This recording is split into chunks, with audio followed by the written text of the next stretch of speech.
la sala Río Reina del Teatro Teresa Carreño con 2.500 butacas, hasta el más bravo se le arruga ¿no? Porque, porque de verdad es fuerte, ¿no? Y además, he tenido la experiencia de estar en esa sala con, a sala llena, ¿no? O sea, con 2.500 personas, porque cuando está el telón abajo, como dices tú, en el escenario, y tú le preguntas al coordinador de escenario, hay mucha gente y te dice, la platea está full, y tú sabes que esa platea tiene 2.500 butacas. O sea, es que siempre, y no solamente en la Río Reina, el Teresa Carreño, en cualquier teatro, tenga la cantidad de butacas que tenga. O sea, Siempre al momento, los últimos 2 minutos antes de abrirse el telón. Cuando se calma el bullicio de la ciudad y se van apagando las luces de la casa, se enciende la luz del entendimiento. Desde este momento comienza Puerto de Libros, librería radiofónica, programa que contiene todos sus elementos tipo A. Puede ser escuchado por niños, niñas y adolescentes sin la supervisión de padres, madres o representantes. Comienza Puerto de Libros, librería radiofónica. Este programa llega a ustedes con el patrocinio de Puerto de Libros, librería de autor, ubicada en la Vereda del Lago y en el Teatro Varal de Maracaibo. Disfruta de los mejores libros a través de su página web, puertodelibros.com.be. Sultana del Lago Editores, la única editorial venezolana que te ofrece el servicio de impresión bajo demanda para todo el territorio nacional. Conoce más de sus servicios en sultanadelago.com. Bienvenidos a Puerto de Libros, librería radiofónica. Les habla Luis Peroso Cervantes, quien de lunes a viernes, de 9 a 10 de la noche o de 10 a 11, dependiendo de la emisora en que nos escuches, trae para ustedes este programa a través, ciertamente, de la Red Nacional de Emisoras Radio Fe y Alegría. 23 emisoras conectadas para llegar a sus hogares con buenos libros, con buena literatura, con opciones para encontrarnos en el mundo de la intelectualidad. La noche de hoy estamos muy contentos, transmitimos desde la librería Puerto de Libros del Teatro Varal de Maracaibo, uno de los lugares más encantadores y maravillosos del mundo de los libros de esta ciudad, y tengo a mi lado a un hombre de teatro, a un hombre de danza, a un hombre del mundo audiovisual también, porque ha experimentado en diferentes áreas de la realización escénica, y por supuesto que sí, a un hombre que ama a Maracaibo porque ha decidido ahora, a sus poquito más de 60 años, volver a esta ciudad que lo vio nacer y dedicarse en Maracaibo a seguir haciendo teatro, a no abandonar la escena. Este señorito que tengo a mi lado, además tiene unos apellidos maravillosos, Montero Conde, es mi querido José Luis Montero Conde, actor de la extinta Sociedad Dramática, pero también de los mejores grupos de teatros de Caracas. Así que hoy vamos a estar conversando un poco sobre la historia del teatro zuliano, sobre la historia del teatro caraqueño de los años 80 y 90, pero también vamos a estar hablando sobre su razón humana, el por qué venir, el por qué dedicarse durante años a cuidar a su mamá en los momentos más terribles, pero también en esos momentos de encuentro y de reflexión, y sobre la actualidad, porque hoy en Maracaibo hay un movimiento artístico floreciente que quizás necesite ser asaeteado por la crítica de nuestro querido José Luis. José Luis, bienvenido a Puerto de Libros, librería radiofónica. Un saludo para nuestra audiencia. Gracias, Luis. Bueno, muy complacido por estar aquí, por estar con todos ustedes. Gracias por la invitación. Muy amable. Tu familia está lleno de arte. Ahí tu hermana es una bailarina de ballet profesional. Y tú, aunque no bailaste ballet cuando niño, bueno, en la adolescencia te conseguiste con el mundo del baile. También en algún momento nos contaste la manera en la que saltaste, en la que dejaste de ir a clases para ir a a actuar, a ensayar teatro. Háblanos de esa familia en la que creciste, es decir, tu padre, tu mamá, ellos, ¿cómo hicieron para tener esta, esta familia llena de hombres y mujeres del arte? Eh, no sé por dónde nos viene a mi hermana Lucía y a mí, sí, efectivamente mi hermana Lucía desde niña se formó en el ballet clásico, llegó a ser una bailarina profesional, solista principal. Eh, de hecho, se casa con un maestro, eh, ex bailarín y maestro cubano de ballet. Eh, Actualmente ambos dedicados a la docencia y a la dirección artística, tienen muchos años en Estados Unidos, creo que sí, más de 30 años en Estados Unidos, y ya tienen por supuesto su escuela hace muchos años y también tienen su compañía de ballet juvenil, dedicados aún a eso, con una hija también bailarina, mi sobrina Aliana. Toda una vida dedicada al ballet clásico, por parte de los dos. Y yo, sí, ligado a las artes escénicas, yo digo que yo estoy montado en un escenario desde que tenía 4 años de edad, porque a los 4 años, en mi primer colegio, una vez las profesoras o las mises, porque era el colegio Sucre, un colegio desaparecido, de las hermanas García Arenas, y les decíamos Miss a las profesoras, a las maestras. Y ¿Era bilingüe el colegio? No, era educación normal, pero no sé, le decía, era la costumbre, ¿no? Decirles, incluso recuerdo los nombres, Miss Aida, Miss Violeta, Miss Olga. Era la forma de llamar. Entonces me montaron ¿Si eran señoritas o...? Bueno, no sé, esos detalles. No conozco, ni me interesa mucho tampoco. Me montaron un escenario teniendo yo 4 años a declamar unas poesías para el Día de las Madres. Entonces, claro, yo de 4 años me emocioné muchísimo y lloraba, ¿no? Declamando los poemas. Y por supuesto hacía llorar a toda la gente que estaba, a todos los espectadores. Entonces, después no me soltaron, ¿no? Y yo no quise después bajarme a un escenario. Así pasó toda mi formación en el colegio, montándome en cuanto templete había, haciendo de todo, cantando, bailando, actuando. En bachillerato eso paró. O sea que en Maracucho podemos decir que eras un salido. Sí. De hecho, nunca he tenido miedo escénico y creo que es por eso, ¿no? Porque imagínate, en los 4 años enfrentándome al público. No, pero nunca has tenido miedo escénico. Teresa Carreño, telón abajo, sala llena, te vas a presentar, ¿no te daba miedo? No, sí, claro, por supuesto, muchísimo, sobre todo en eso que mencionas, en la sala Río Reina del Teatro de Teresa Carreño, con 2.500 butacas, hasta el más bravo se le arruga ¿no?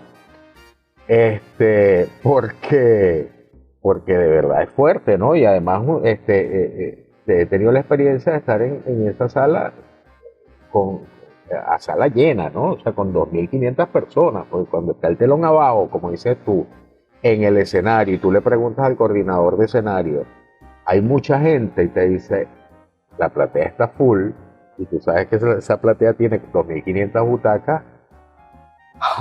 O sea, es que siempre, y no solamente en la Río Reina, el Teresa Carreño, en cualquier teatro, tenga la cantidad de butacas que tenga. O sea, siempre al momento, los últimos 2 minutos antes de abrirse el telón, yo digo que yo siempre lo cuento así, que yo quiero salir corriendo y yo me pregunto, Dios mío, ¿por qué no fui cajero de banco? ¿Por qué no fui ingeniero? ¿Por qué no fui mecánico? Porque es que de verdad da pánico, de verdad es muy fuerte porque uno tiene demasiada responsabilidad encima. Es muchísima, es una responsabilidad muy grande la que se tiene por el público. Pues te enfrentas a un público que está esperando lo mejor. Vamos a intentar definir lo que es el miedo escénico entonces. Enfrentarse al público, es decir, o la expresión corporal, o el tener algo que decir, el querer montarse en el escenario, es diferente al tener el miedo a fallar a ese compromiso. ¿Crees que el miedo, en el caso del miedo escénico, es positivo en algún modo, o en algún momento ese miedo puede ser transmutado, convertido en algo positivo? Sí, claro, sí. Es que yo creo que eso es lo que te da la energía, lo que te da la fuerza, lo que te da el ímpetu, porque lo transforma. Lo tienes que transformar necesariamente, porque lo otro es salir corriendo. ¿Alguna vez saliste corriendo? Nunca. No, jamás, nunca. Porque es que además, una vez que ya la cosa es inminente, ya no tienes más remedio, o sea, estás ahí, tienes que echarle pichón. Y el telón, en el caso del teatro, vamos a hablar de una actuación teatral. En el momento en que el telón se abre y tú dices las dos primeras líneas, o la primera línea, ya lo que quieres es comerte ese escenario, comerte las tablas, comerte todo. En mi caso, me da esa sensación de poder.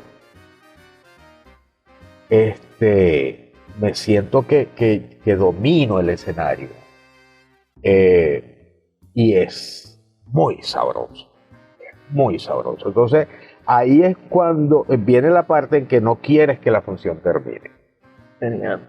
Contamos hoy con la asistencia técnica de Rael Timaure, que nos va a indicar si ya tenemos los 12 minutos de este segmento o cuánto tiempo nos falta, pero no quisiera que se cierre este segmento sin que nos comentes cuándo fue la primera vez que te sentiste que eras un actor.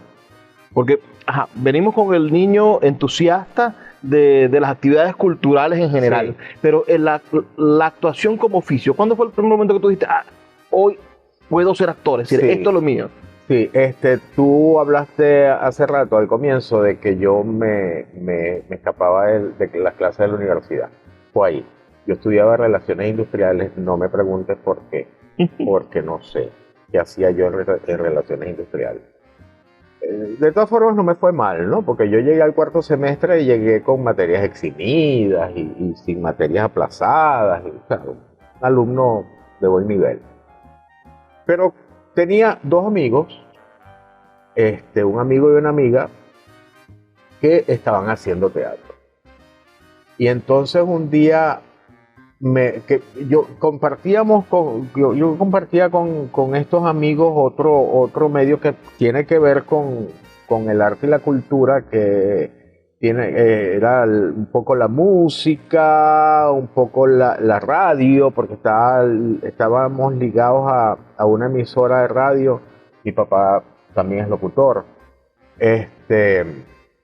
Entonces, un día me dijeron, José, tenemos un ensayo porque nosotros estamos participando en una obra de teatro. ¿Quieres ir con nosotros? Y yo, bueno, sí, claro, por supuesto, yo quiero ir. Entonces yo fui al ensayo. Y hacía falta un actor, actualmente. Entonces el director me pregunta que si yo tengo experiencia, nos conocemos, nos presenta y tal. Y le digo que no, que bueno, sí, lo que te conté, ¿no? Ahorita del colegio. Y me dice, ¿tú aceptas que yo te haga una prueba? Y tú aceptas que yo corte un momentico, claro. Vamos a escuchar los mensajes de Radio Fe y Alegría y ya volvemos con más de este programa con José Luis Montero Conde, quien es un conde, es un hombre de la realeza del mundo artístico de Maracaibo. Ya volvemos. Síguenos en @Librería Radio. El poeta Luis Peroso Cervantes le acompaña en Puerto de Libros, Librería Radiofónica, por Radio Fe y Alegría, con todas las voces.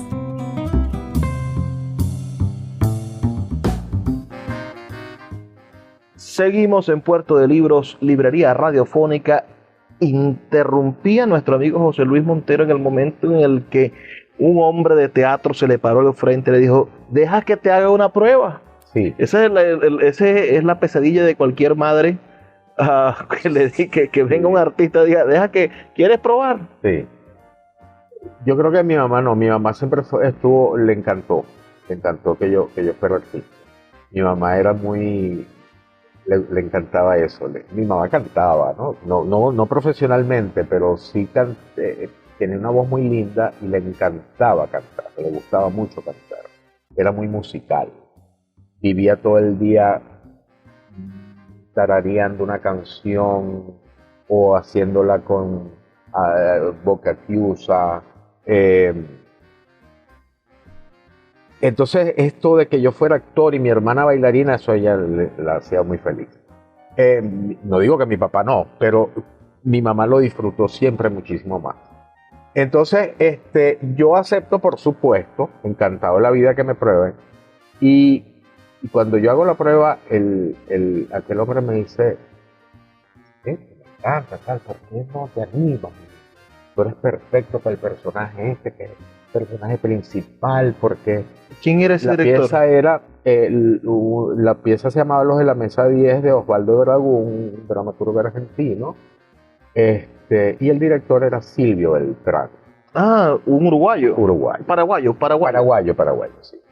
Entonces, que dirigía el grupo Cetro. Yo, por supuesto, acepté. Empecé a ensayar inmediatamente. Estrené en 1980 mi primera obra de teatro a ese nivel. Y era un nivel O sea, tienes más de aficionado. 40 años de vida artística. Sí, este año cumplo 43. Ahorita en junio. Porque eso fue un 26 de junio, 26 de junio, que es el Día Nacional del Teatro. Pero tú eres de 1960. Yo soy del 60, entonces yo voy a cumplir. Tenías 23 años Tenía cuando 20, estrenaste tu primera obra. 20, eso fue en el 80. Ok. Eso fue en el 80, tenía 20 años. Entonces, ¿Sientes que cambió tu vida eso? sí, porque yo empecé a faltar a la universidad. O sea, a los Mi 20 papá años me daba uno puede... carro para ir a la universidad y yo me empezaba a escapar de las clases de la universidad, estudiaba en una universidad privada, y me iba a los ensayos de teatro. Entonces eso me hizo sentir mal, porque en mi casa mis padres siempre me dieron mucha confianza, me apoyaron mucho en todo, y yo sentía como injusto escaparme, ¿no? Hacerlo escondido. Y yo hablé con mi papá. Le dije: mira, ¿qué está pasando esto? Yo estoy teniendo esta experiencia y yo estoy muy feliz, cosa que no siento estudiando relaciones industriales. Porque bueno, yo quería estudiar comunicación social o arquitectura. Eran las dos carreras que me gustaban. Más comunicación social. Pero que si no, tú sabes, el cupo de la universidad, el Zulia, que era un rollo, que se perdió un año esperando cupo, total, que una solución Inmediata. sí, inmediata. Vamos, y yo me dejé llevar, me dejé convencer. Entonces, sí cambió, porque yo me empiezo a escapar de la universidad. Yo hablo con mi padre, le digo: está pasando esto, y no me parece justo. No me parece justo, tú me estás dando el carro, me estás pagando La universidad, claro. Manteniéndome, y yo estoy haciendo esto. Mi papá me dijo, lo recuerdo perfectamente, me dijo: está bien, yo te apoyo, no todo el mundo tiene que ser, o no es lo único ser egresado universitario, aunque ahora, de hace unos años para acá, también se puede ser actor egresado pero en esa época no. Entonces, mi papá me dijo: pero eso se estudia, no era a nivel, No había... No. no era a nivel universitario, a nivel de licenciatura como ahora. pero sí existía, por ejemplo, la Escuela de Teatro Inés Laredo. Mi papá me dijo, todo se estudia y eso también. Entonces sería bueno que te prepararas, porque no te conformes con ser del montón, para que seas el mejor. Me gustaría que fueras el mejor. Y no se equivocó. Los que nos escuchan saben o no saben todavía. La idea es que lo sepan, que José Luis Montero actuó, por ejemplo, en el grupo de teatro Rajatabla, que es uno de los grupos de teatro más importantes de la historia del teatro venezolano, Y latinoamericano. que actuó dirigido por el director de teatro más importante que tuvo el teatro contemporáneo, que estuvo al lado de figuras como Román Chalbó, como Cabrujas, que protagonizó obras que hoy marcan hitos en los festivales de teatro que Venezuela organizó y que está en la memoria, bueno, de críticos teatrales y de actores de todo el continente. Es un hombre que desde el Zulia, bueno, se ha convertido en una de las figuras más representativas de la actuación contemporánea en Venezuela de teatro. Porque regularmente llamamos actor también al actor de telenovelas, porque actúa en las telenovelas, pero la función de la telenovela y la función en el cine están más sometidas a la voluntad quizás del director, del camarógrafo. Hay tantas cosas que se anteponen entre el espectador y el actor. En cambio, en el teatro está el actor al desnudo frente al público. Sí. No tienes no tienes la perspectiva del camarógrafo, no tienes el corte del director, no tienes la musicalización de fondo, no. Tienes la voz y el talento del actor, que tiene con ese poquito, su voz y su talento, que impactar al espectador.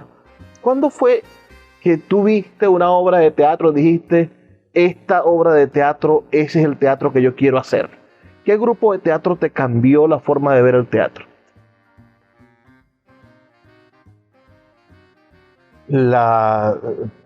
Que fueron Puedes decirme varias. Sí, claro. Obviamente donde tuve la suerte de participar, tuve la fortuna de estar con la Sociedad Dramática de Maracaibo, con la Compañía Nacional de Teatro en la época de Isaac Chocrón, y Rajatabla, con Carlos Jiménez, vivo, con Carlos Jiménez. Es decir, el Rajatabla mítico. Sí, el de la época dorada de Rajatabla, que fue mucho más extensa que la que yo viví, ¿no? Pero yo estuve en parte de esa época dorada de Rajatabla. La dramática, obviamente. Vamos a explicarle a los espectadores. La Sociedad Dramática de Maracaibo era una asociación, un grupo de teatro dirigido por Enrique León, un hombre que recientemente se le acaba de hacer un homenaje colocándole una estrella en un bulevar de la fama que hay aquí en Maracaibo, frente al Teatro Baral. Enrique León fue un hombre que de la nada construyó una institución teatral que fue capaz de levantar un salón, un auditorio de teatro moderno, un hombre que de la nada construyó un presupuesto cultural casi del tamaño de las grandes instituciones públicas, es decir, el Teresa Carreño y la Sociedad Dramática tenían casi el mismo presupuesto en algún momento. ¿Por qué? Porque era un gran administrador de la cosa cultural y producía acciones culturales y teatrales que repercutían en todo el país. Que además tenía galería de arte, que además tenía una editorial, que hacía actividades de todo tipo. También, lamentándolo mucho, fue ese hombre orquesta, ese hombre que hacía todo, y en el momento en el que se deterioró su salud, sobre todo su salud mental, bueno, fue deteriorándose todo el proyecto, y al entrar en una crisis personal se derribó él y se derribó la Sociedad Dramática. Pero tú viviste un momento culmen, uno de los primeros grandes momentos de la Sociedad Dramática. Háblanos de esa experiencia y después nos vamos a saber por qué diste el brinquito de Maracaibo a Caracas, un brinquito de 800 kilómetros. Fue maravilloso porque yo entré a la dramática al poco tiempo. El mismo Enrique dirigió un espectáculo con recopilación de textos de Shakespeare, de varias obras de Shakespeare, se lo llamó Palabras. A mí me dio unos personajes importantísimos, no digo que los demás no lo sean, pero creo que pues, en efecto toda la dramaturgia de Shakespeare es súper importante. Pero me dio como unos personajes emblemáticos en Sueño de una noche de verano y en Julio César. Te tocó hacer un Julio César maracucho. Sí, un monólogo de Julio César bastante importante, bastante fuerte, Siempre los directores me han dado personajes de mucho carácter, siempre, afortunadamente. Y después se llega la ocasión de producir una pieza de Carlos Pérez Ariza que se llama La audiencia del obispo, que dirigió, no la dirigió Enrique, la dirigió Alexis Blanco, que era actor de la dramática en ese momento. Pero se le da la responsabilidad a Alexis de dirigir esa pieza, La audiencia del obispo, y me dan a mí el personaje principal del obispo. Maravilloso porque fue una pieza nada convencional. Recuerdo que usábamos todos los espacios exteriores de la casa, porque en ese momento era la casa de 5 de julio, de la dramática, y o sea la sede vieja, vamos a decir así. Entonces los espacios no eran en un auditorio convencional a la italiana, sino los espacios exteriores de la casa, de la quinta, y con el público entre nosotros. Entonces estábamos... o sea, teatro experimental. Sí. Y nos fue muy bien, tuvo muchísima aceptación, muy buenos comentarios de la crítica, me acuerdo. ¿Cobraban entrada? Sí, claro, había taquilla y se nos llenaba las funciones, ¿no? La pequeña temporada que tuvimos. Y entonces, bueno, se llega la ocasión de que en Niños Cantores, el Instituto Niños Cantores con la televisora y con su productor, se me escapó el nombre ahorita, Alex Parada, gerente de producción, algo así, del canal 11 del Zulia, pero él como productor decide montar un musical que es muy conocido a nivel mundial, que se ha hecho en muchísimas partes del mundo, que incluso se hizo antes en Venezuela, en Caracas. Él decide hacerlo en Maracaibo, que es El Diluvio que viene. El Diluvio que viene es un musical muy ambicioso, porque es de una producción extrema, muy grande. Pero con eso estrenan el Teatro Niños Cantores. Sí. Vamos a hacer una pausa, ¿verdad? ¿Cómo vamos de tiempo? Vamos a hacer una pequeña pausa de 2 minutos para escuchar los mensajes de Radio Fe y Alegría, y esperamos que en el próximo segmento nos hables un poco de ese diluvio y de la manera en la que las aguas del diluvio lograron brindarte nuevas y maravillosas oportunidades. Ya venimos con más de esta entrevista con José Luis Montero Conde, actor, cantante, ya van a saber por qué, bailarín y hombre de las artes escénicas de Maracaibo y de Venezuela. El poeta Luis Peroso Cervantes le acompaña en Puerto de Libros, Librería Radiofónica, por Radio Fe y Alegría, con todas las voces. Seguimos en Puerto de Libros, Librería Radiofónica. ¿Qué sería año 1983, 84? Un poco más.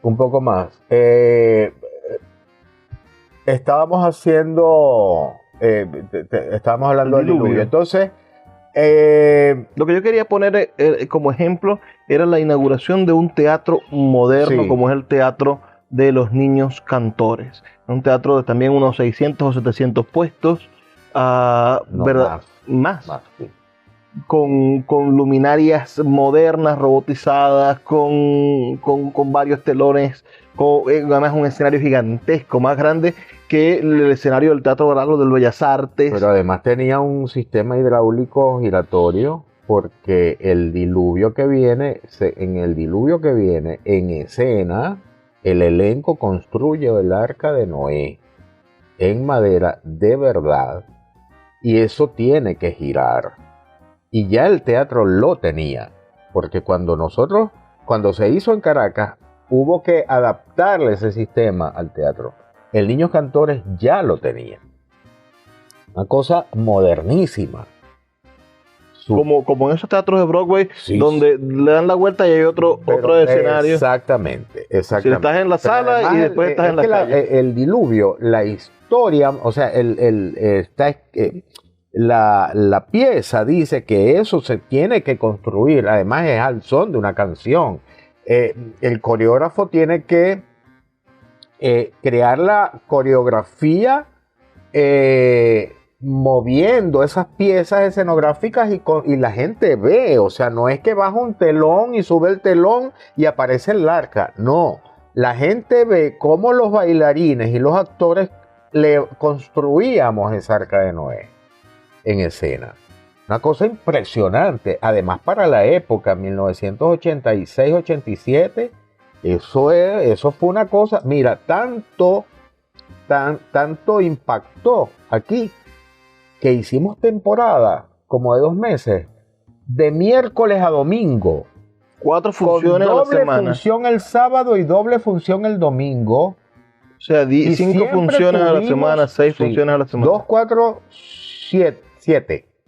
7 funciones semanales, miércoles, jueves, viernes, 2 el sábado y 2 el domingo. Wow. Y siempre tuvimos gente en un teatro que tiene un aforo de más de 1000 butacas, porque Bellas Artes es el que tiene 614. Sí. Lo sé porque he trabajado 1000 veces en Bellas Artes.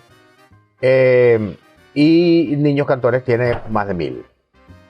Qué asunto. Y Río Reinal Teresa Carreño tiene 2500. Y esa obra la montan aquí y después dicen, no, si a los maracuchos les gustó, me la llevo para Caracas. Exacto, porque ya se había hecho años antes otra gente, otra producción, varios años antes. Que yo recuerde, estaba una Mirta Pérez muy joven, por ejemplo, que hizo el personaje de Clementina, el personaje principal femenino, porque es musical, tenemos que cantar.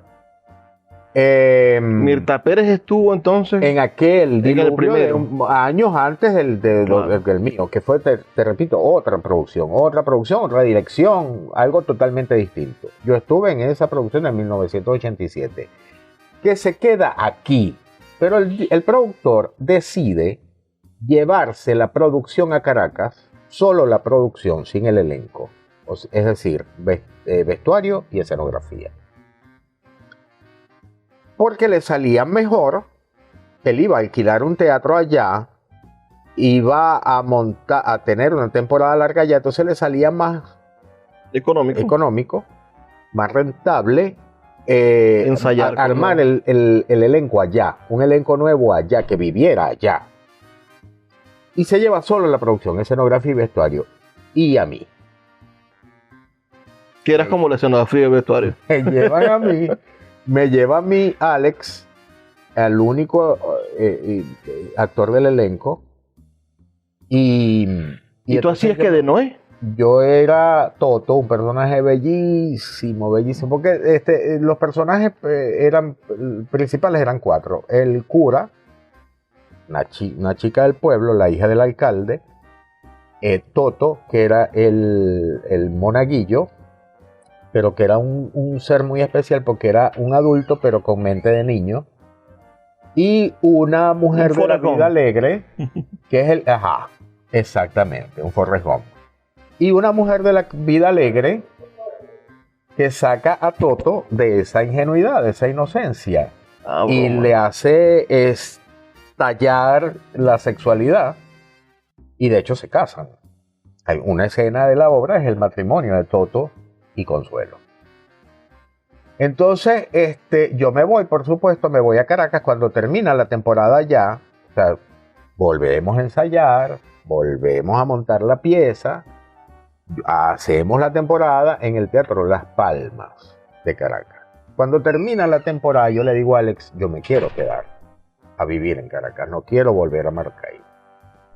Entonces Alex me dice, bueno, vamos a inventarte un trabajo para justificar un sueldo, y me dice, bueno, yo necesito un asistente de producción y dirección del Teatro Las Palmas, y me nombra a mí a su asistente de él, de Alex Parada, de producción y dirección. Eh, entonces, cuando estoy en eso, hago varios trabajos, hago asistencia de dirección de Esperando al Italiano de Mariela Romero, dirigido por Armando Gota, unos eventos musicales, se atraviesa una Navidad, y entonces existía en Caracas un coro que era humorístico, que se llamaba Alpargata Cantorum, que tiene una temporada en el Teatro Las Palmas esa Navidad, y yo termino cantando con Alpargata Cantorum también en esa temporada en el Teatro Las Palmas, simultáneamente con mi trabajo como asistente de producción y dirección. Y un día llega alguien y me dice que están haciendo audiciones en la Compañía Nacional de Teatro para un actor que baile. Ah, bueno. Entonces yo me voy, por supuesto. Para los que no lo saben, bueno, ahí José Luis nos ha resumido, porque nos está hablando de su mundo actoral. Pero en el medio, José Luis trabajó como coordinador de la compañía de ballet. Del Ballet del Zulia. Del Ballet del Zulia, porque tenía una experiencia vastísima con una bailarina profesional en su casa desde niña, ¿no? Sí, sí. Y trabajó y bailó con Danzas Maracaibo, y fue a una gira internacional con Danzas Maracaibo. Todo eso mientras actuaba y mientras que lograba resolver irse actuando a Caracas. Sí, aquella famosa gira de los 6 meses a Europa, por 8 países de Europa, en esa gira estuve yo. ¿Qué pasa? Yo nunca... Pero me interesa Chocrón. Háblame de esa Compañía Nacional de Teatro con Isaac Chocrón dirigiéndola. Sí. Yo voy a aquella audición y resulta que la que está haciendo la audición es la maestra de danza de la Compañía Nacional, la coreógrafa muy reconocida venezolana, Angélica Escalona, hermana de José Simón Escalona. Angélica, yo no la conocía. Yo voy con mi bolsito, con mi morral, con mi ropa de trabajo, porque digo, si están buscando un actor que baile, me imagino que me van a probar bailando. Entonces yo me fui con mi bolsito, con mi ropa de trabajo, y me presento. Me acuerdo que estaba solo, no había más nadie. Yo pensé que iba a haber una cola de gente, y no, cuando llegué no había más nadie, estaba yo solo, estábamos Angélica y yo. Angélica me toma todos los datos. Cuando ella termina de tomarme todos los datos personales, yo le pregunto que dónde hay un espacio para yo cambiarme de ropa. Y me dice, ¿para qué te vas a cambiar? Le digo yo, bueno, porque yo me imagino que me vas a hacer una prueba de danza. Están buscando un actor que baile, me imagino. Me dice, no, es que yo no te voy a hacer ninguna prueba. Le digo yo, ¿por qué? No entiendo. Me dice, porque yo vi El Diluvio. Ah, bueno. Y ya yo te vi actuando, cantando y bailando. Entonces, ¿para qué te voy a hacer la prueba? Ya pasaste, te vi. ya hiciste la tarea. Y me dice, de hecho, yo creo, ahorita no te lo puedo decir, pero yo creo que a ti es que a ti es que voy a llamar. Yo me fui para mi casa y en efecto me llamó. Que me habían seleccionado a mí. Y sí, estaba el presidente de la compañera, Isaac Chocrón. Este contrato fue para el Burgués Gentilhombre de Molière, dirigido por Cabrujas. Vaya. O sea, pero 8 días antes del estreno. ¿Cuánto tiempo trabajaste en ensayos con Cabrujas? Bueno, sí, los ensayos generalmente duran 2 meses. 2 meses. Generalmente. Con ¿no? la chimenea de Cabrujas. Eso es algo como estándar. Eso puede variar, por supuesto, porque el diluvio que viene de Maracaibo, nosotros le cortamos una torta de cumpleaños a los ensayos del diluvio. Nosotros tuvimos más de un año ensayando el diluvio que viene. Por supuesto que fue más de un año interrumpido, ¿no? Pero fue mucho tiempo, porque era una producción muy compleja. Por lo que te dije, armar el arca de Noé en el escenario ante la vista del público. Había coreografía, canciones, texto hablado, muy complejo. Pero una pieza de teatro tradicional lleva un tiempo estándar de 2 meses. Entonces, ¿qué pasa? Que antes del estreno del Burgués Gentilhombre, yo estoy haciendo un paso en el escenario, en la parte bailada, que es un pas de cha italiano, un movimiento de ballet. y yo caí mal. El escenario del Teatro Nacional de Caracas, porque la Compañía Nacional tenía el Teatro Nacional de Caracas. Que queda cerca de la Plaza Bolívar. Sí, en el centro, en el propio centro de Caracas. O sea, muy cerca del Teatro Municipal. Están a unas cuadras, a unas 2, 3 cuadras de distancia. Yo lo sé, pero estamos hablando para todo el país. Del centro de Caracas, sí. Entonces, ese teatro, el escenario tiene una cierta inclinación hacia la boca. Qué peligro. Sí. Entonces yo estoy haciendo ese salto. Me acuerdo que en la esquina donde yo, porque era en diagonal, la esquina donde yo caí estaba Tania Sarabia, que estaba en el elenco. Tania ella dice, yo vi que él iba a caer mal. Yo lo vi porque ella grita. Yo en efecto, yo caigo mal, se me dobla un tobillo. Inmediatamente el tobillo se puso así. Enseguida me cayeron encima a atenderme, tal, me llevaron a una clínica, esguince. No pude estrenar. A mí me quitan el yeso unos 15 días antes de terminar la temporada. Y te voy a quitar la palabra porque vamos a una pequeña pausa de 2 minutos para escuchar los mensajes de Radio Fe y Alegría. Y a la vuelta quiero que me hables de Isaac Chocrón, quiero que me hables de Cabruja, quiero que me hables de Chalbó, quiero que me hables de Santana, quiero que me hables de todos esos maestros a los que conociste, con los que actuaste. Y si es posible que me cuentes el por qué suspendiste tu maravillosa carrera como actor para venir a Maracaibo. Ya regresamos con más de Puerto de Libros, librería radiofónica, donde todas las preguntas quedaron para el último segmento. Síguenos en @Librería Radio.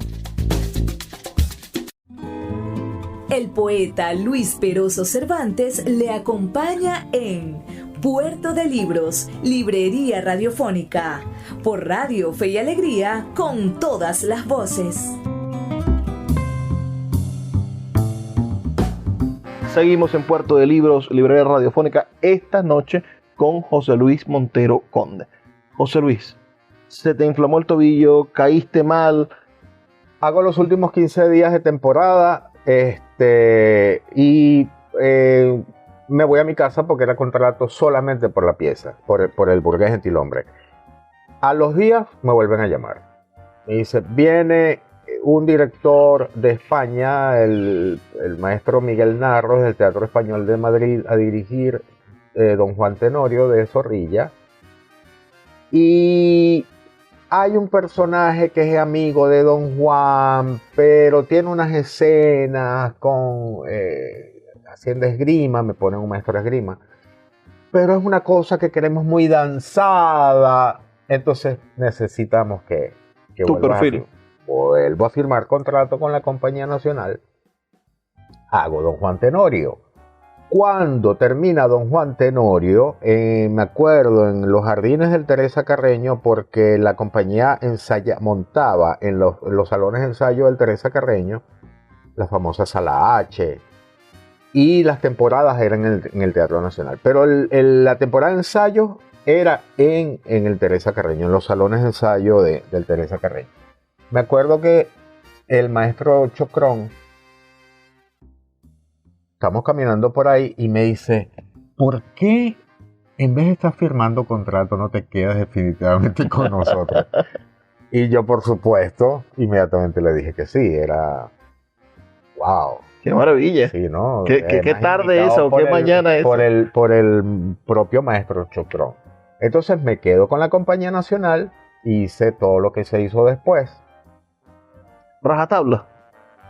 Pero pasó una cosa, sí, un poco antes, pero pasó una cosa que fue muy importante para mí. Estábamos haciendo Los Muertos las Prefieren Negras, Andrés Eloy Blanco. Al mismo tiempo estábamos haciendo una gira por las islas del Caribe con El Sainete, Yo También Soy Candidato, y el musical A Bailar con Billo, que eran en el mismo espectáculo. La primera parte era El Sainete, Yo También Soy Candidato, y la segunda parte era A Bailar con Billo. Entonces estábamos en Caracas haciendo Los Muertos las Prefieren Negras. Y nos íbamos los fines de semana a las islas del Caribe. En uno de esos regresos, no recuerdo si de Aruba, de Curazao, veníamos en el avión y me llama el gerente general de la Compañía Nacional, Pantelis Palamides, que venía sentado con el maestro Briceño, Rafael Briceño, el primer actor de Venezuela, y me llaman, me mandan a llamar a su asiento. Y me dicen, mira, me dice Pantelis, el gerente general, el maestro Briceño se está sintiendo un poco mal, necesita ausentarse. Él en Los Muertos las prefiere negras hacia el juez, porque tenía algo que ver, la historia tenía algo que ver con asesinatos y con investigación y detectives y cosas y juicios y tal. Entonces el maestro Briceño era el juez y yo hacía un caballero.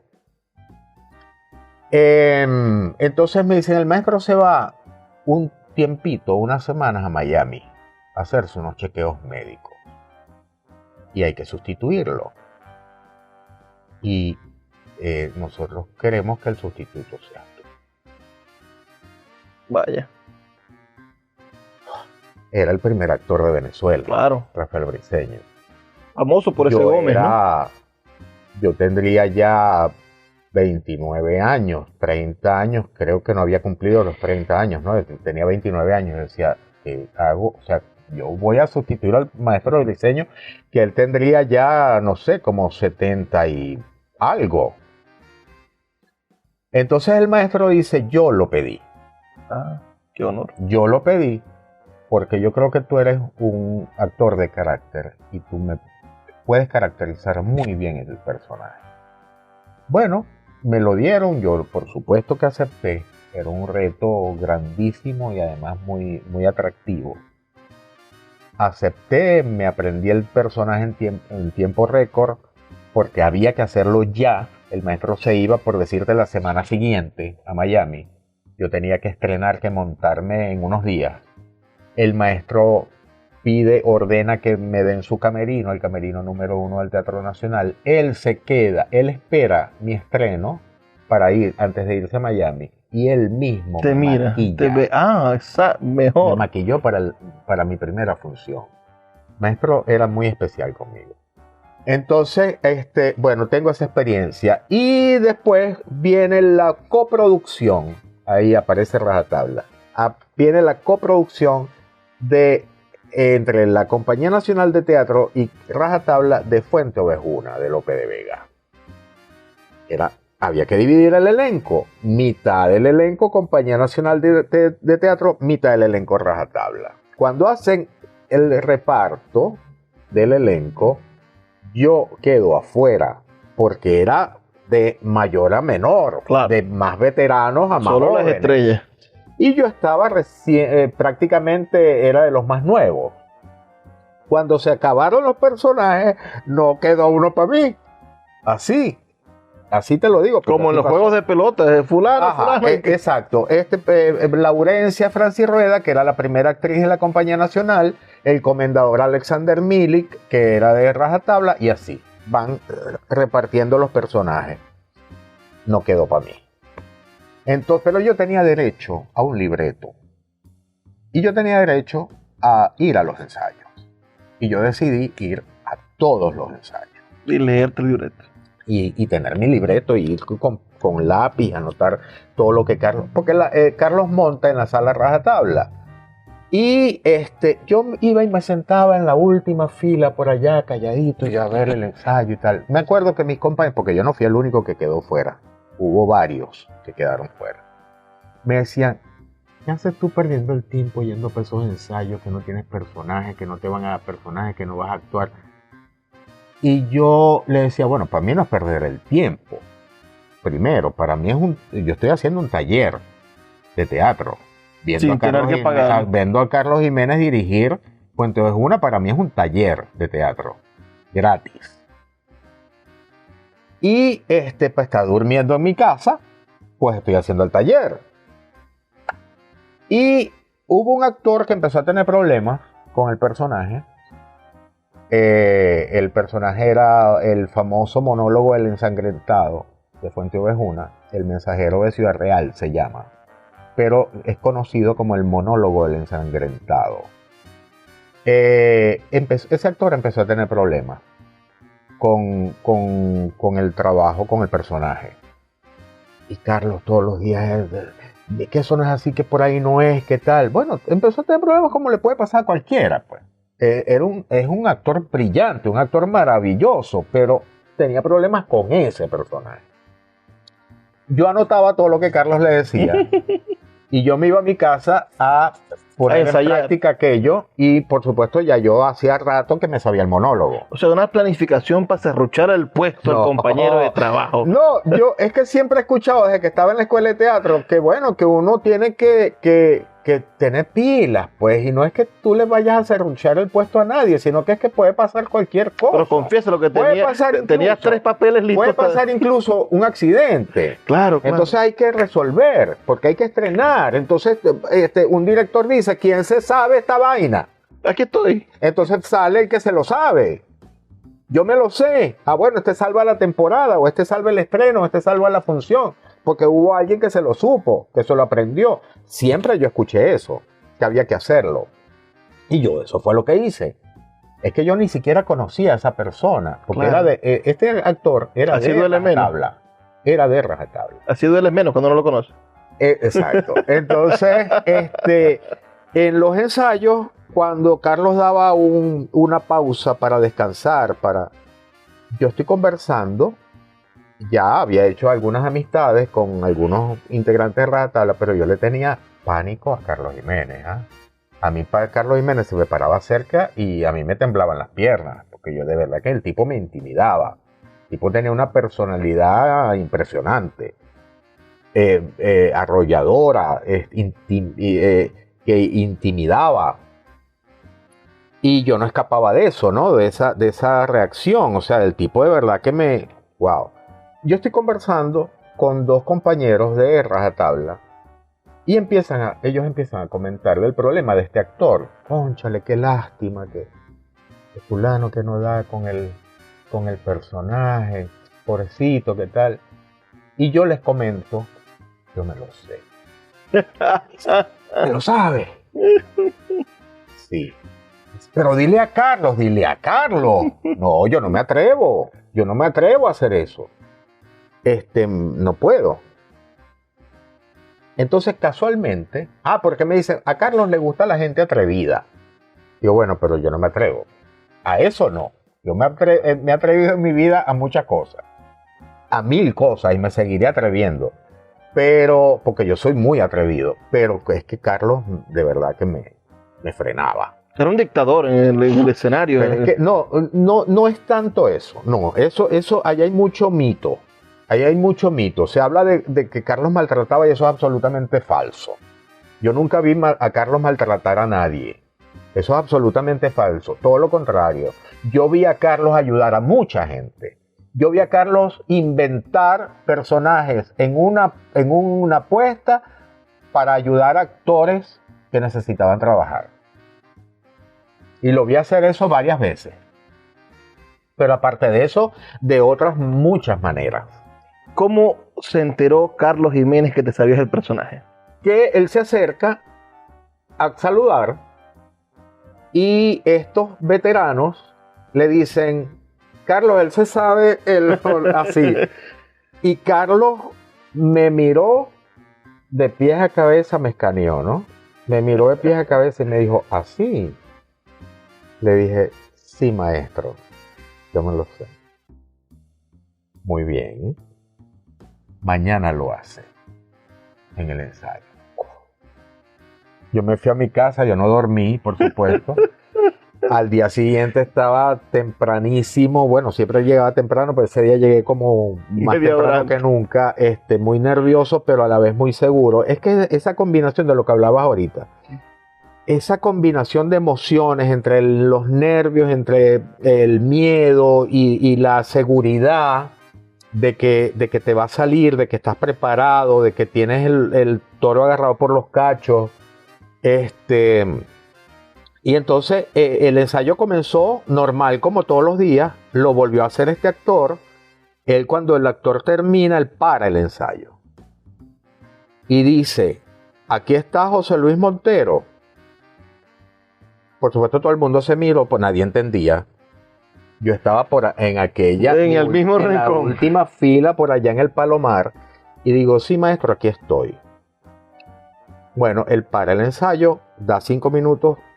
Cuando regresa a los 5 minutos, dije, vamos a comenzar de nuevo. El actor se para en el sitio y dice, no, yo necesito que lo haga José Luis Montero. Yo bajo, lo hago, me paro en el sitio.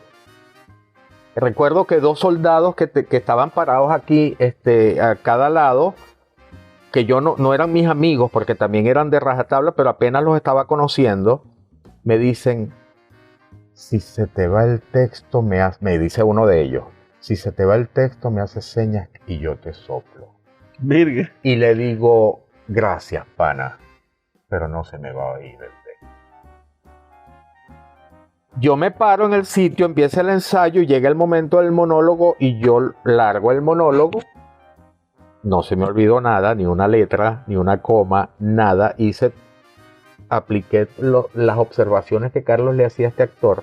Cuando yo termino el monólogo, porque Fuente Ovejuna se iba a hacer solamente 2 funciones en Caracas.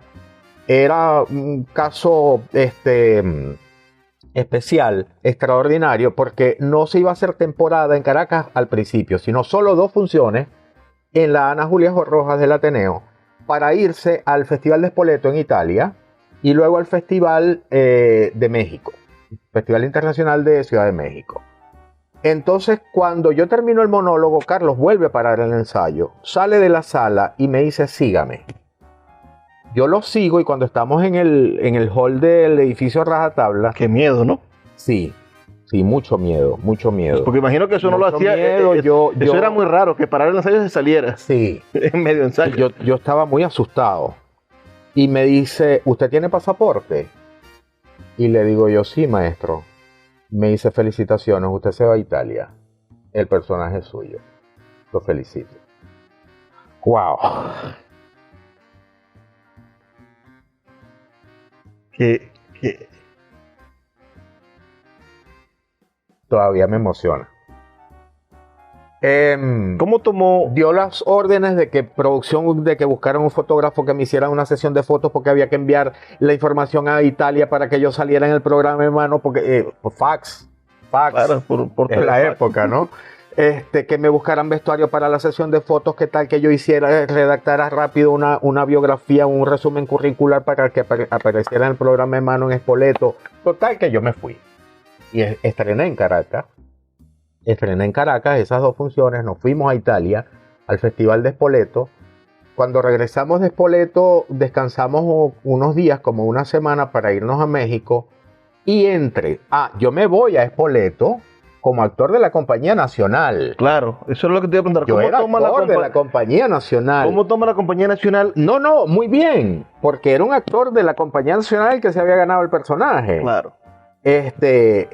Muy bien, perfecto, qué bueno, felicitaciones. Además, cuando ya al momento de estrenar en Caracas, ya yo había hecho amigos en Rajatabla. Muchos no lo tomaron tan bien. Debo decirlo. Muchos no lo tomaron tan bien.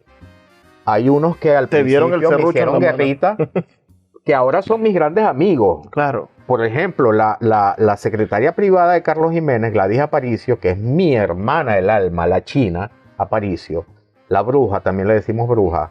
La china al principio me odiaba, porque la china decía, lo que tú dijiste, le serruchaste el puesto. Y después ella entendió que no, que yo hice lo que había que hacer, lo que hacía cualquier actor profesional.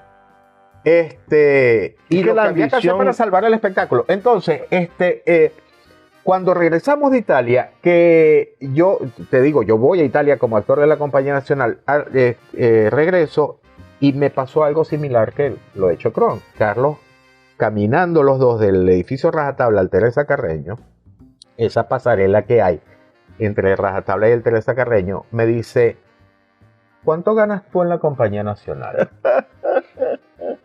Yo le digo lo que gano, que no me acuerdo ahorita, y me dijo textualmente, eso es un insulto a tu talento. Te ofrezco el triple. El triple. Y te vienes a Rajatabla. Que no es por el triple, sino que te están invitando a Rajatabla, que es el grupo de exacto, moda, el gran grupo. No, era el gran grupo. El gran grupo. El gran grupo. Era el sueño de cualquier actor. La vanguardia del teatro en Venezuela. Era demasiado.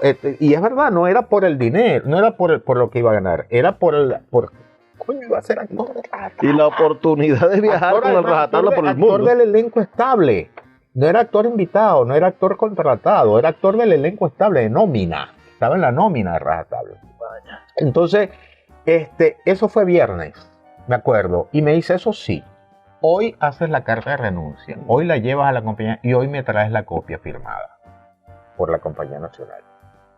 Porque el lunes te quiero en la nómina de Rajatabla. Inmediatamente yo subí a una oficina, me acuerdo la oficina de Pepe Tejera, que en paz descanse, el primer actor en ese momento, primer actor de Rajatabla. Le digo, Pepe, préstame tu máquina de escribir. No existía computadora. Había unas primeras computadoras por ahí, pero no era artículo. Era una cosa rara. Era una cosa rara. Yo me siento en la. Pepe se pone feliz porque yo le cuento y me dice, coño, qué bueno, qué tal, que te vienes con nosotros. Yo redacto una carta de renuncia, rapidito, en la máquina de escribir de Pepe, con papel carbón, para la copia. Me voy corriendo a la oficina de la Gerencia General de la Compañía Nacional, ahí mismo al lado, en el Teresa Carreño. Le pregunto a la secretaria, ¿está Panteli? Sí, sí está. Dile, anúnciame, por favor. Dile a Panteli que es urgente, que es un minuto lo que me va a atender. Panteli, José Luis, mira que necesito. Sí, dile que pase. Panteli, vengo a renunciar. ¿Qué? ¿Tú estás loco? ¿Cómo que vas a renunciar si nos vamos a México la semana que viene? Él pensaba que yo me iba del montaje. Le dije, no te preocupes, yo voy a México. Lo que pasa es que vengo a renunciar a la compañía porque me voy con Rajatabla. Él no entiende, o sea... Era difícil. Sí, era un momento que... Sí, fue inesperado. Se impresionó, pero entendió... La diferencia. Entendió que no había vuelta atrás. Que iba a perder el tiempo si me decía, piénsalo, ¿estás seguro? Él entendió que era una decisión tomada. Además, yo estaba muy emocionado. Y le dije, necesito que me firmes la copia, porque necesito llevársela ya a Carlos, le está esperando. Él entendió que era una oferta, que yo no había pedido nada. Entonces, le llevo la carta a Carlos y Carlos llama a Paco Alfaro, que era el administrador, vicepresidente de la fundación, Rajatabla, y le dice, incluye a José Luis ya en la nómina de Rajatabla. Y entonces yo me voy a México ya como actor de Rajatabla. O sea que te presentaste en Italia como actor de la Compañía Nacional y en México como actor de Rajatabla. Y de ahí para adelante, bueno, todo lo demás. ¿Cuántos años estuviste en Rajatabla? Poco, porque cuando hicimos Oficina número 1, que fue el último montaje que dirigió Carlos, Oficina número 1 de Miguel Otero Silva, bueno, libreto de Larry Herrera basado en el libro de Miguel Otero Silva, ya Carlos había sido diagnosticado con la enfermedad. Para los que no saben, Carlos Jiménez fue uno de los primeros casos conocidos en Venezuela de VIH. Sí. Y además fue muy terrible porque mediáticamente la sociedad no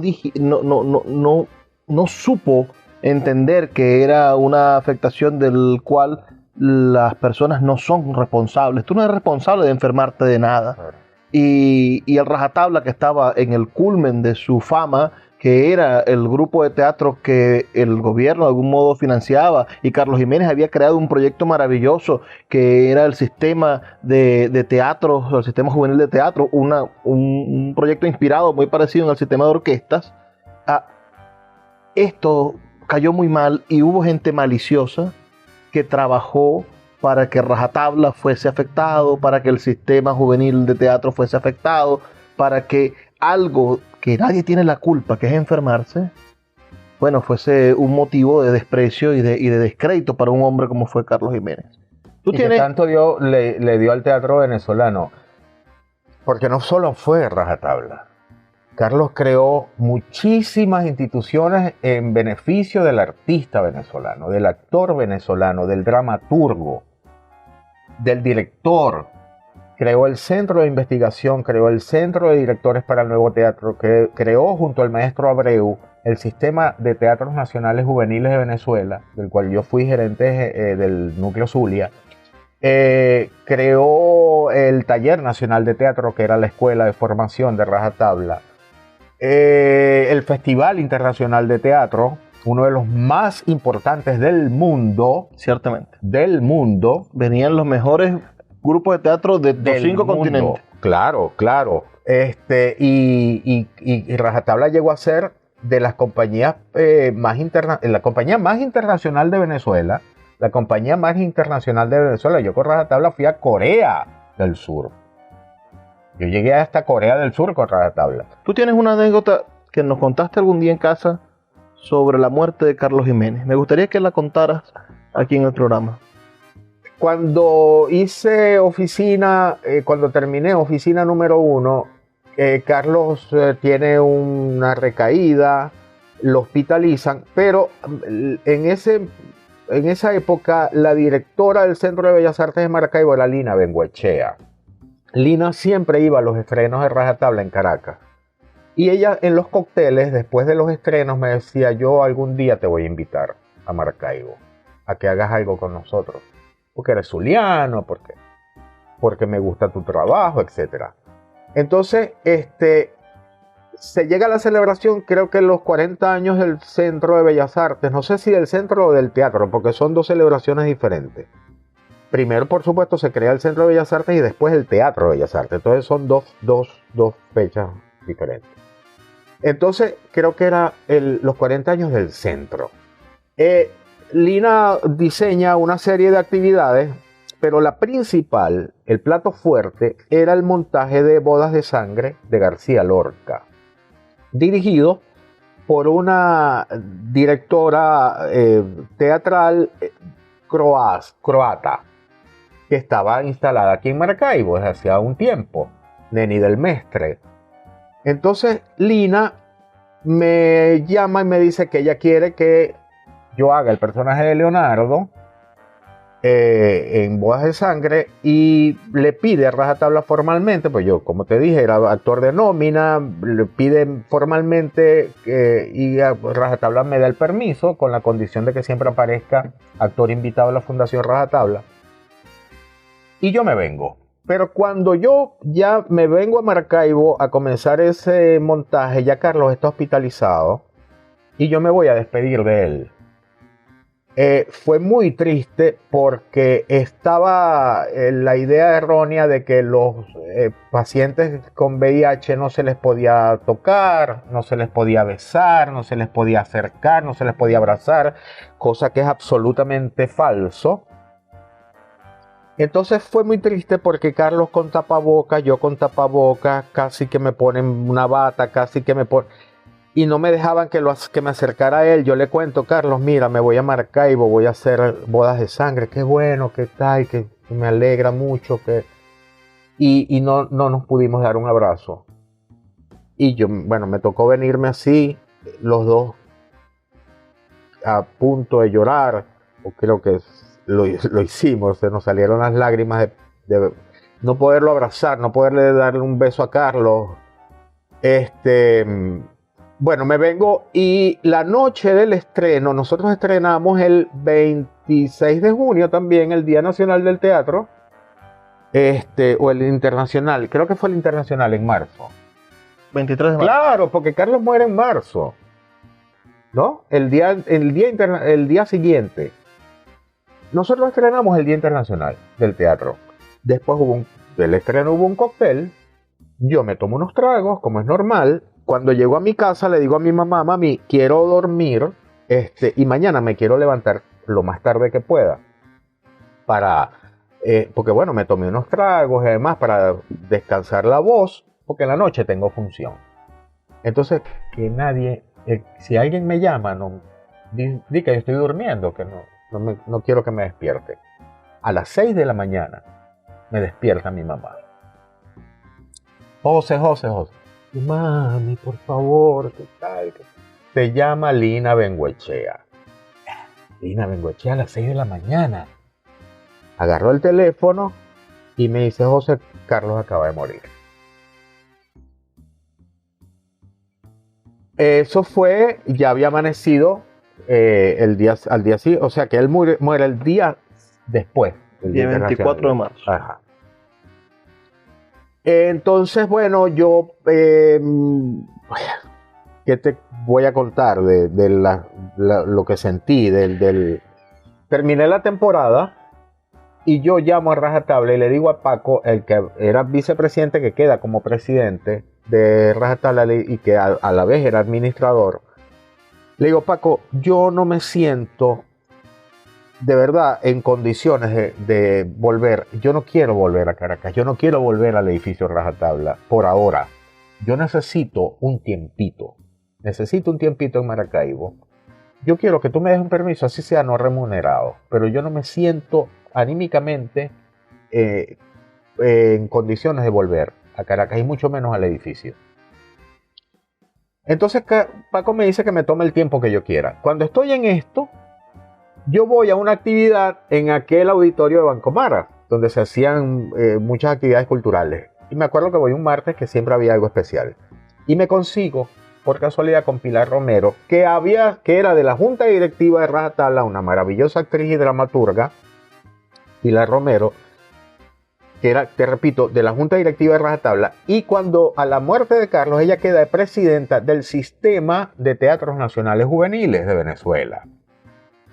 Entonces ella me dice, José, ¿qué haces aquí? Yo le echo el cuento. Yo le pedí permiso a Paco para quedarme un tiempo. Y me dice, y le digo, ¿y tú qué estás haciendo? Me dice, yo muy molesta, había pasado algo con el TNJ Zulia, un conflicto, que no viene al caso mencionar el detalle. Ella me dice, vine a cerrar el TNJ.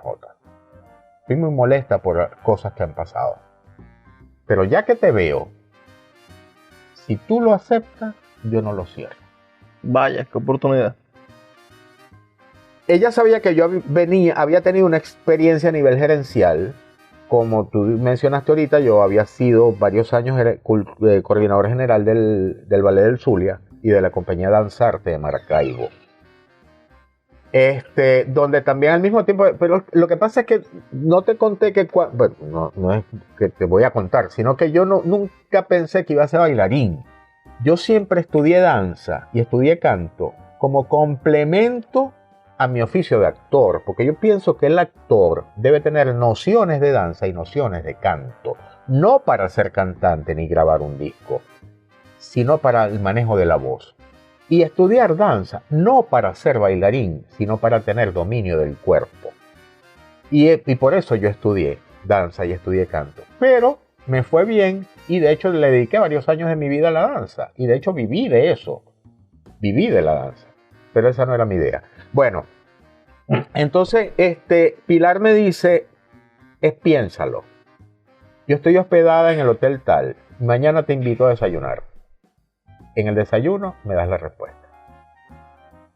Me acuerdo que también lo hablé con mi papá y mi mamá.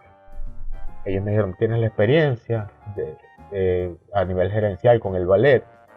¿Te atrae la idea? ¿Te gusta? Le digo, sí, me encantaría. Además, es la condición de Pilar para no cerrar el TNJ.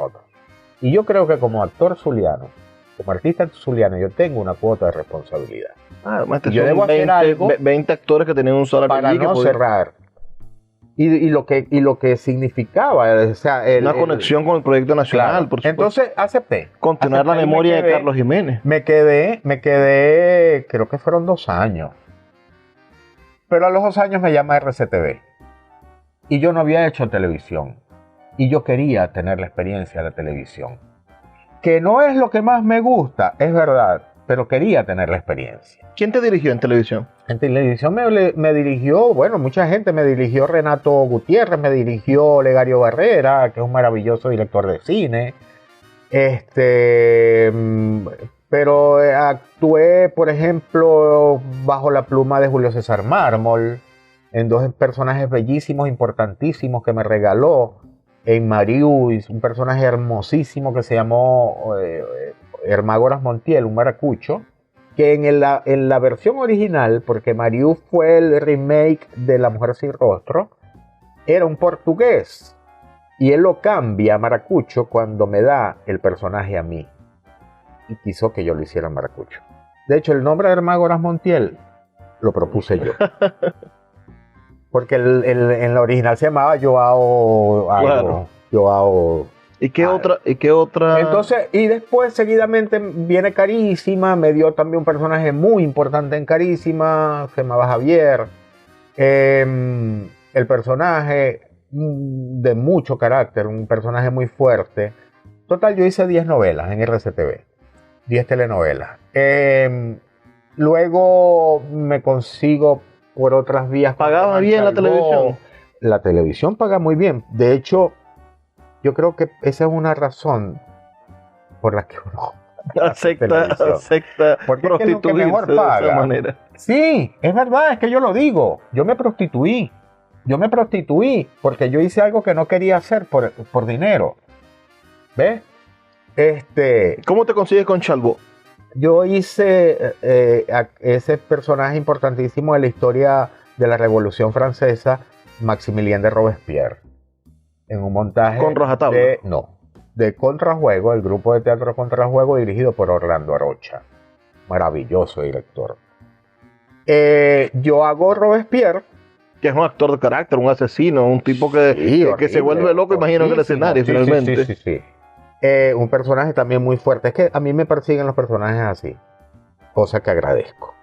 No es que los nobles no sean buenos. Todos los personajes, mientras tengan carnita, lo que uno llama carnita, que es de donde agarrarse, porque hay personajes que no tienen nada, que son unos huesos. Con el perdón de algunos dramaturgos que se lo puedan tomar para ellos, pero es verdad, lo decimos los actores, ese personaje es un hueso, no tiene de dónde agarrarse, no tiene carnita.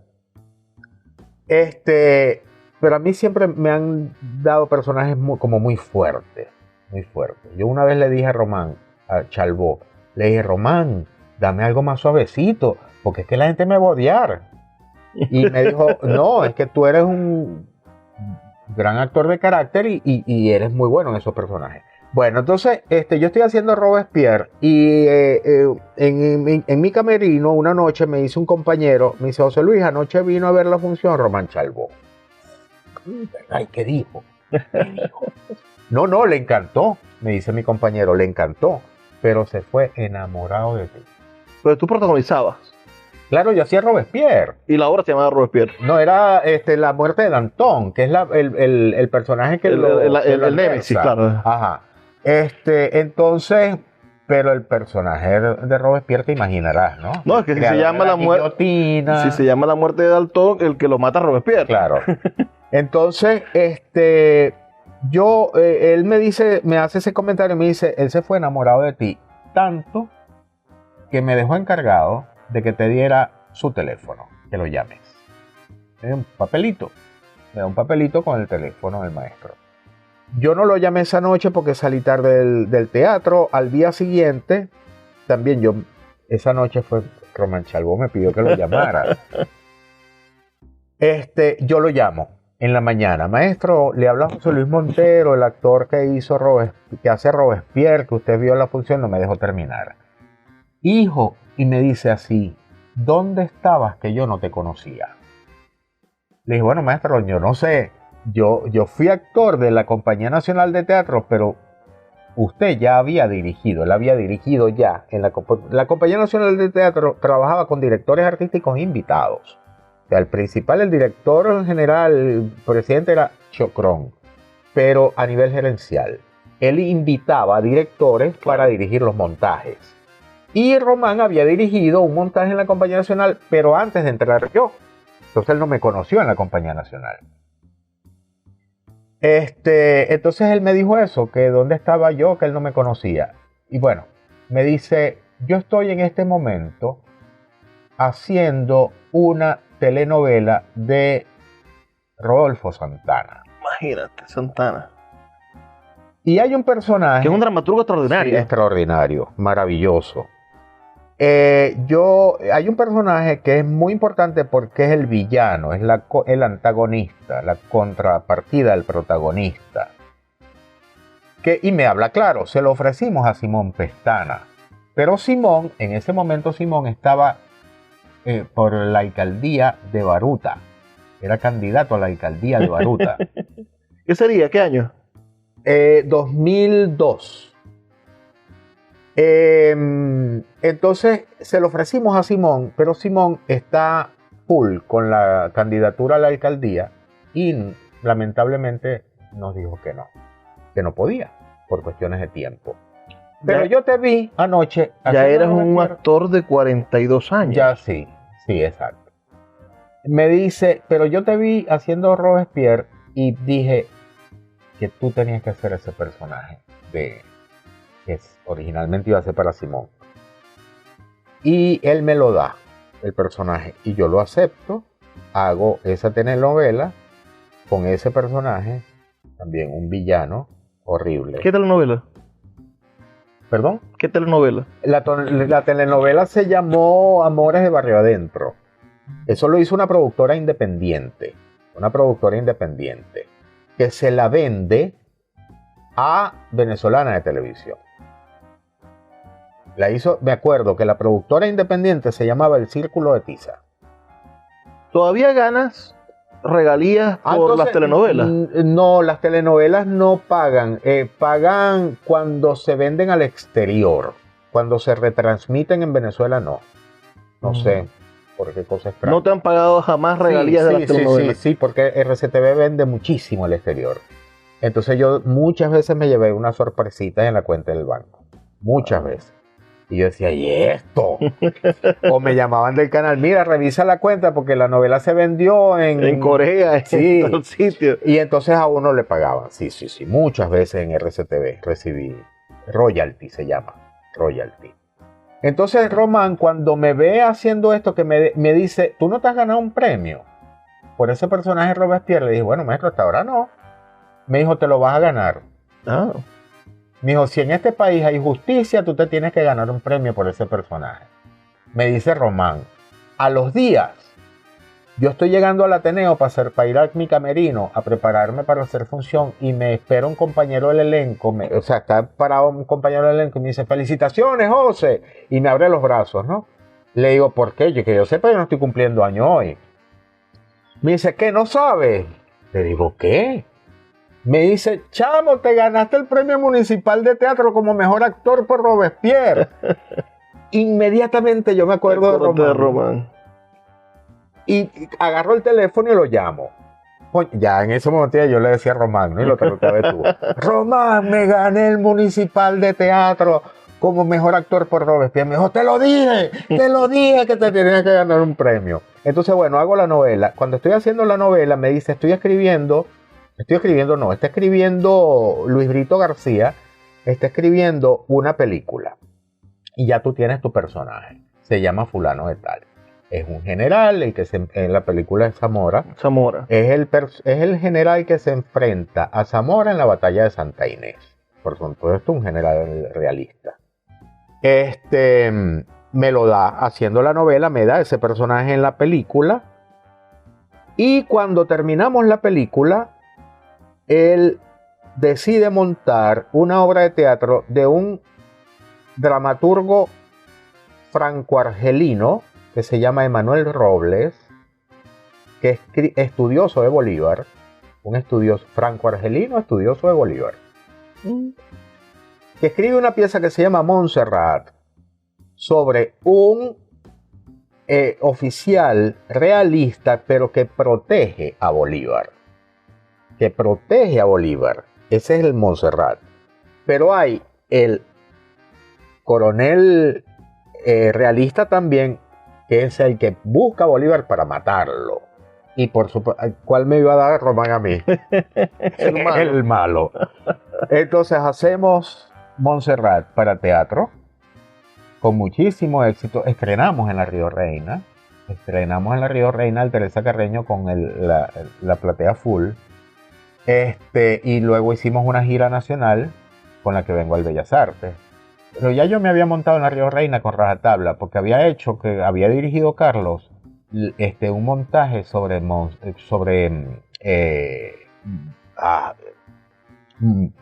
el compositor, por Dios, el compositor hicimos con rajatabla en la Río Reina, El compositor Mozart. empieza por Mozart. Mozart, el Ángel Amadeus, se llamaba la pieza. Escrita por Caballero, Néstor Caballero. Por Néstor Caballero. Se llamaba Mozart, el Ángel Amadeus. Eso lo hicimos, lo estrenamos en la Río Reina. Mucha gente considera que los últimos 20 años Román Chalbaud ha cometido muchos desaciertos.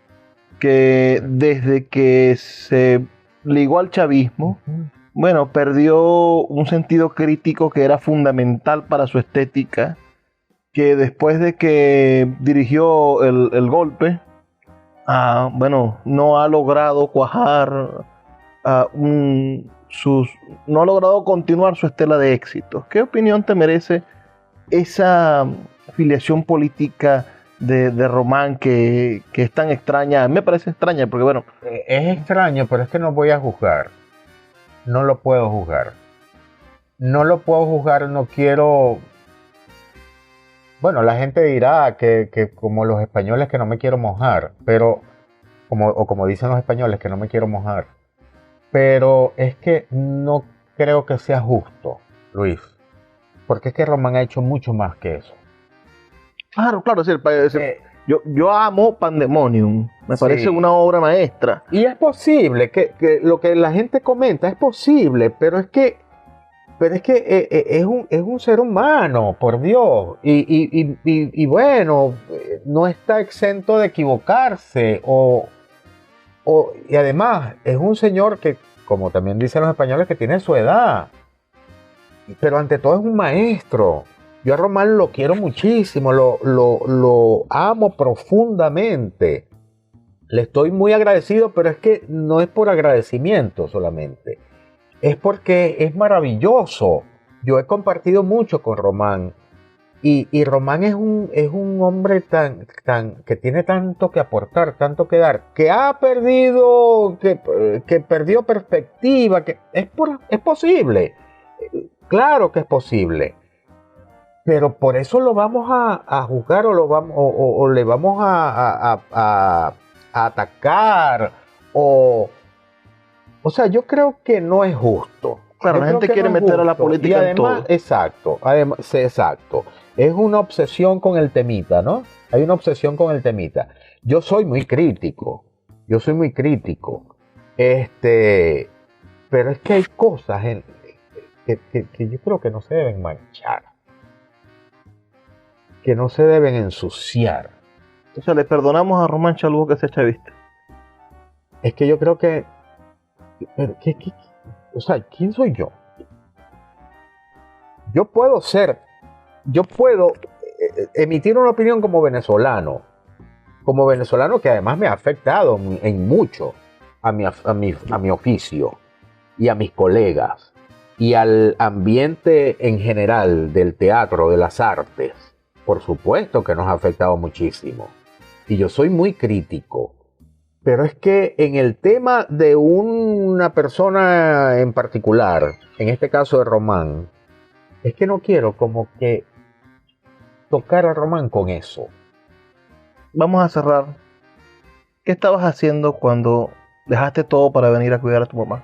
Yo estaba haciendo trabajos de estajo, freelance, cosas que sí, alguna obra, alguna cosa, porque ya había empezado el declive.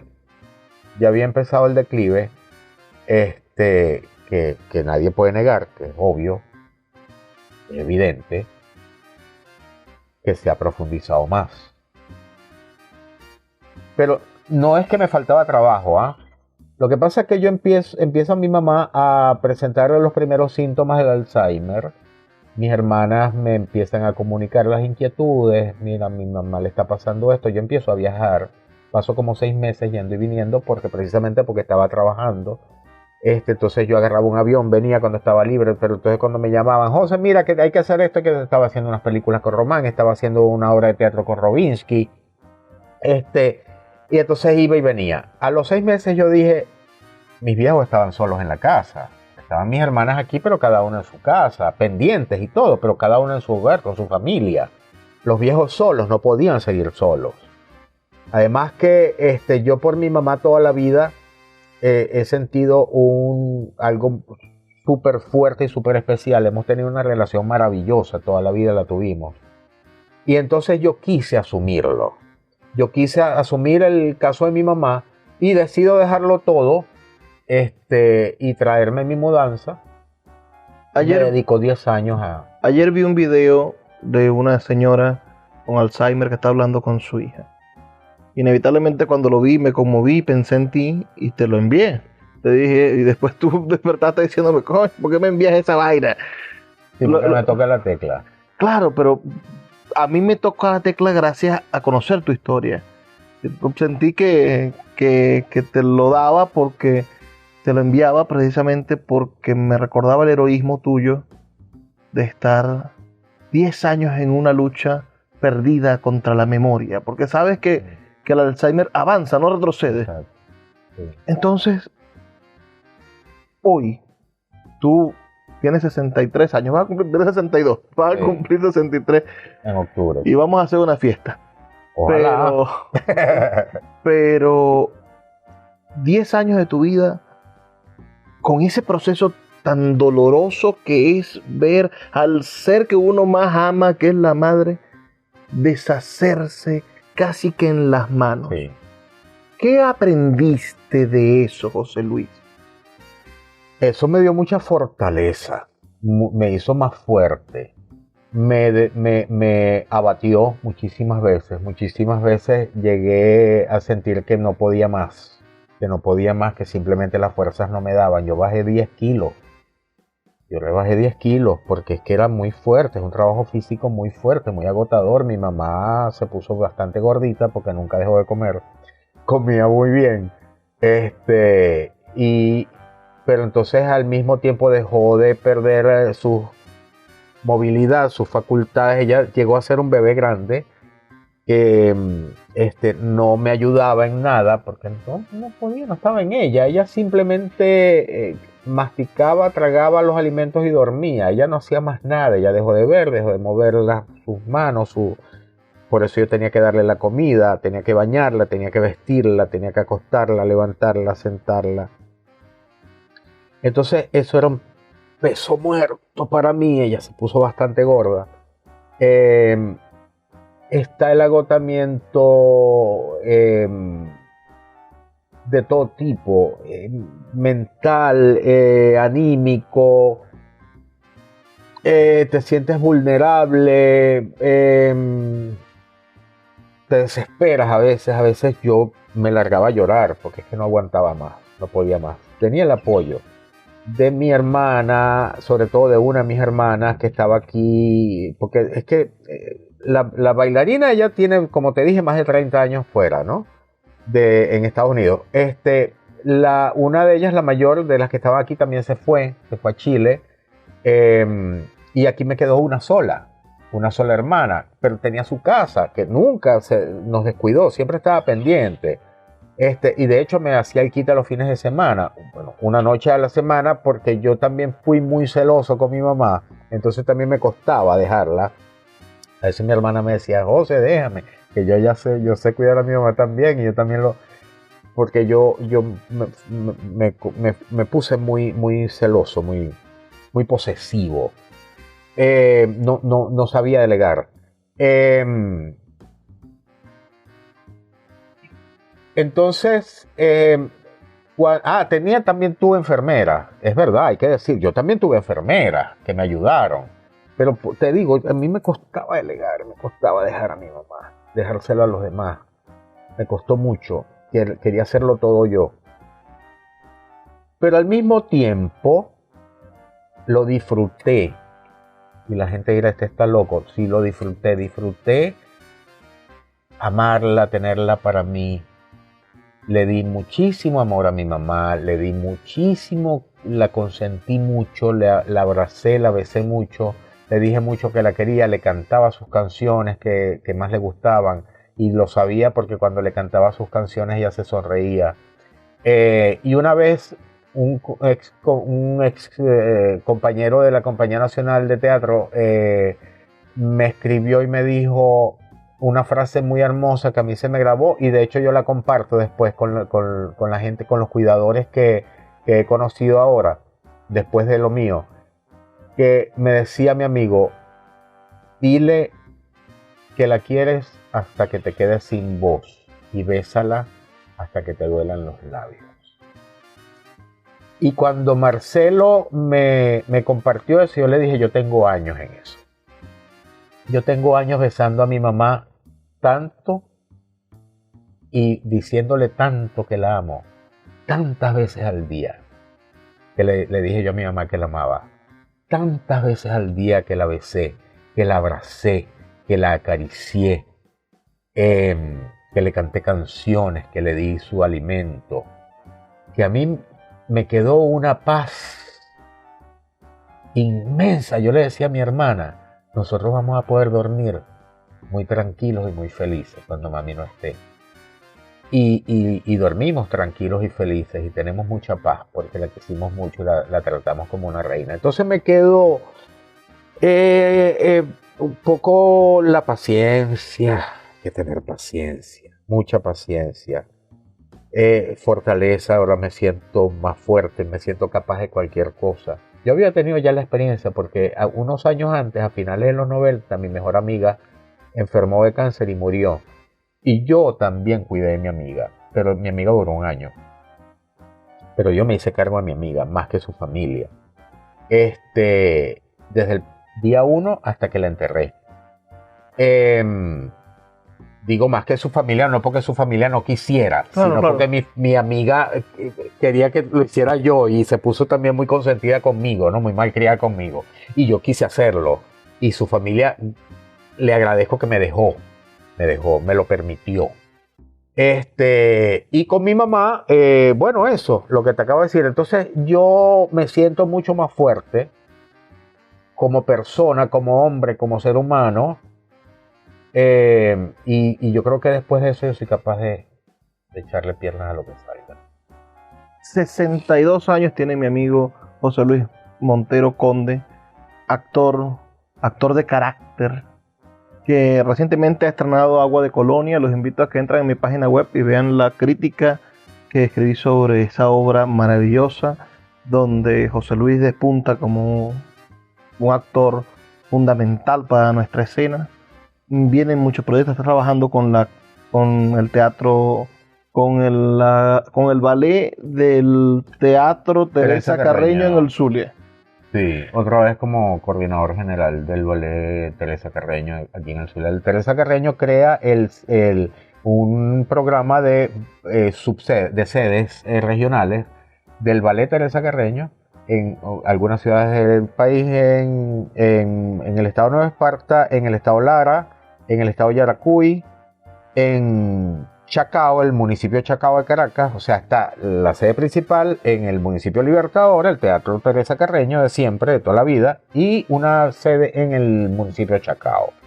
Y la sede Zulia, aquí en Maracaibo, que somos compañía residente del Teatro Baral, que tiene, cuenta con la dirección artística del excelente maestro Guillermo González, con quien trabaja en Ballet del Zulia. Repetimos la dupla. A Guillermo le dan la dirección artística del Ballet Juvenil Teresa Carreño y Guillermo me llama y me da la coordinación general. O sea que yo parece que estuviera repitiendo la historia de los años 80 cuando fui. Exactamente, hicimos la misma dupla en el Ballet del Zulia y en la compañía de Danza Arte de Maracaibo. Estoy en esto a nivel de gerencia. Estoy con Agua de Colonia, como te dije, con mi compañero Milton Quero. Una pieza de Enrique León maravillosa, hermosísima, un texto exquisito, que lo disfruto mucho porque es una época que amo, que es la época de los años 50, donde canto dos boleros que me encantan, porque el bolero es una de las manifestaciones musicales que más me complace, que más me llena, y tengo la oportunidad de cantar dos boleros en esa producción. Tengo por ahí un proyecto del que no puedo hablar porque es una sorpresa, pienso yo, para el público zuliano, porque se está cocinando algo bien grande y va a ser muy atractivo. Una ocasión muy especial que se va a celebrar en Maracaibo. Estoy trabajando vocalmente con un maestro maravilloso de la voz, que es José Ángel García, el director de Canto Varal, que me trabajó las canciones para Agua de Colonia, junto a Linda Marín, debo decirlo, a la soprano Linda Marín. Y entonces José Ángel, que nos conocimos recientemente, pues no nos conocíamos antes, por esto de que, bueno, estuve 20 años en Caracas y después 10 años como en un claustro amoroso con mi mamá. Y nos conocimos y él me hizo una propuesta a nivel vocal. No puedo decir más nada. Vamos a dejarlo Ya hasta estoy aquí. en eso. Vamos a dejarlo hasta aquí, José Luis. Ha sido una experiencia maravillosa conversar contigo. Poder dejar en este testimonio tuyo todas esas épocas. Me quedó por fuera que me hablaras de Cabrujas. Pero muchas cosas. Que me contaras sobre la profundidad intelectual de ese hombre que a través del teatro y la telenovela quería capturar el espíritu del venezolano. Se nos quedó por fuera quizá alguna anécdota con Chocrón, que era un tipo atrevido y picarón. Se nos quedó, bueno, por fuera quizá algo sobre Santana, un maestro que seguro vigilaba muy bien su telenovela. Pero Sí. ya saben que está esta fuente, esta beta de la historia del teatro contemporáneo venezolano aquí en Maracaibo y para todos ustedes. Gracias a los que nos han sintonizado hasta este momento. Les recuerdo que estamos aquí de lunes a viernes de 9 a 10 de la noche por la Red Nacional de Emisoras Radio Fe y Alegría, un poquito más tarde en otras emisoras, aún así siempre a través de la Red Nacional de Emisoras Radio Fe y Alegría. Trabajo para ustedes, Luis Peroso Cervantes. Por favor, sean felices, lean poesía.